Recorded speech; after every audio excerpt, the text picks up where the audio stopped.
Hi friends! I've been getting a lot of complaints about the lighting in my video, so I am in front of a window right now, so I hope that the lighting's a little bit better. Trust me, I'm not a huge fan of this camera, which is not, doesn't do well in low lighting. I mean, I like it, and I don't want to spend money on a new camera, but hopefully this is a little bit better that I'm in front of a window, who knows. But I am doing my March favorites. I want to say sorry that I haven't uploaded a video in such a long time. I've just been beyond busy, and that's no excuse. I really like making videos. I just need to make a point to do it. Wake up early or something like that. That's another thing I just don't do well with, is if it's like dark, I'm not going to film a video because you guys complain about the lighting, and I know myself that it's not very good lighting either. So I wanted to go ahead and do my March favorites so that I can get these up, and I'm really excited. I kind of have rediscovered some products that were in my collection, and then I also have some new products, so let's go ahead and get started. The first product I have neglected because I got this a while ago and I loved it from the moment I even tried it in the store, and I don't know why, maybe because I have a lot of foundations in my collection or something. I just put this one on the back burner, but the Makeup Forever HD foundation, I'm in the color number 110, which I believe is the lightest color. This is my favorite foundation by far, just because of the way that it matches my skin tone. I have a lot of pink undertones in my skin, and so this has like a pink consistency, I guess, or not consistency, like pink tint to it. I don't know where consistency came from. It kind of has like a pink tint to it, so it has a really great coverage for me. I don't have to like cover up a lot of zits or anything like that, but it also covers up my redness a little bit, as well as, you know, matching my skin tone, keeping that pink in there. A lot of my foundations have a lot more yellow in them, and so although it covers up my face really nicely, it does not match my neck whatsoever, and I feel like this does a pretty good job.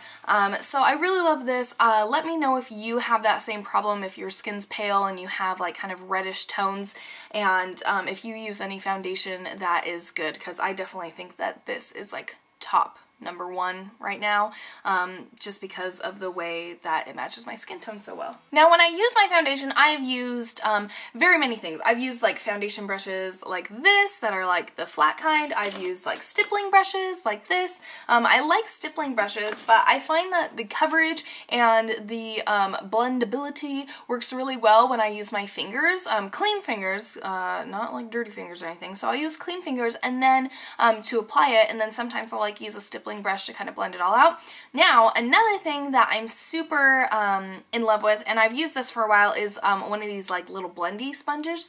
You can see how dirty it is right there and right up there.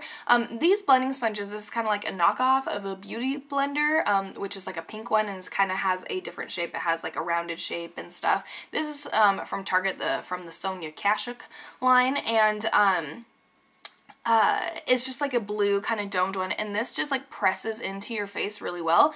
You get a little bit wet. This one needs to be cleaned probably, but you get a little bit wet and you let it soak up that moisture, and then it just like really makes you have kind of an airbrushed look to your face, and it doesn't take that much time. Now, you can definitely get an airbrushed look to your face by obviously using an airbrush foundation, but like using stippling brushes and kind of making your foundation, spending a little bit more time on your foundation, but I just don't have that amount of time on my hands, so I definitely suggest using one of these little blendies right here. This was from Target. Oh, I already said that, but this was from Target, so it's probably not that expensive, and I've had this for a while. I'd like to get the Beauty Blender to see how it kind of compares, but yeah, I have loved this month. I've also been using my Maybelline Dream Bouncy Blush in the color Rose Petal. It is a nice kind of pink color that looks pretty good on my skin. Again, like I said, I have a lot of pink in my skin, so I typically don't go for like bright pinks or anything, but I feel like this is pretty neutral for my skin and looks good for the springtime, and I love that it is a cream blush and it'll like stay on all day, because I have very oily skin, which brings me to my next thing, is my Urban Decay De-Slick Oil Control Makeup Setting Spray.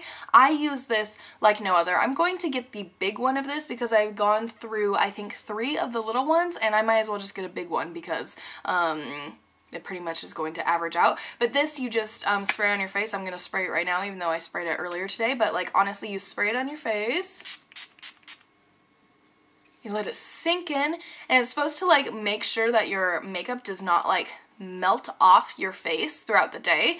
That's why it's called De-Slick. It's like an oil control makeup setting spray. They have other ones that are like, it's like all-nighter, so it just makes your makeup stay, but like this is really great for me because then my makeup's not like sweating off my face or anything like that, and I feel like it just like is a little bit more permanent this way.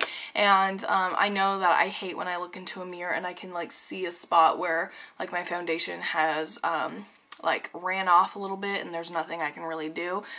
So I think that this is a great investment for me, and I've been using it a lot this month. Now I have had a lot of like breakouts in this area of my face. I'll get close, like you can see like zit right there, and like they're just kind of like smaller zits and stuff, but they're just like in this area, so I've been covering them up and I don't really want to like draw attention to my lips, so I haven't been doing a bright lip or anything because I kind of want the attention like on my eyes so that you're not looking at the zits down there. But one lip gloss that is just like a tried and true kind of lip gloss that really works well if you are, you know, wanting to wear a lip gloss but you don't want too much attention on there. It's just NARS Turkish Delight. This is like one of their most popular ones. It's really popular in the beauty community here on YouTube, and I love the packaging of this, and I also love the consistency of this lip gloss. It's not too sticky, it's pretty creamy, and the color of it is just like a light baby pink, so it doesn't really draw like too much attention to your lips. It's more just like a neutral